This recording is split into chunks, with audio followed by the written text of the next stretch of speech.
అసలు మామూలుగా లేదు మీ ఎనర్జీ. రవితేజ గారు, ఈ డాన్స్ పై మీ స్పందన కావాలి మాకు. నా స్పందన తెలియజేశాను ఆల్రెడీ. నేను ఎరగదీశాను. అతనిలో బ్రహ్మాండ ఆర్టిస్ట్ ఉన్నాడు, డాన్సర్ ఉన్నాడు. ఫ్యూచర్లో మీరు అన్నీ చూడబోతున్నారు. I'm very sure. నెక్స్ట్ నేను చేసే సినిమాలో అతనికి బ్రహ్మాండ వేషం ఆల్రెడీ అనేసుకున్నాం.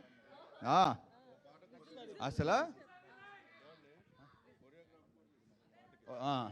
అదే అన్నీ చేస్తాడు. థ్యాంక్ యూ అమ్మా, థ్యాంక్ యూ.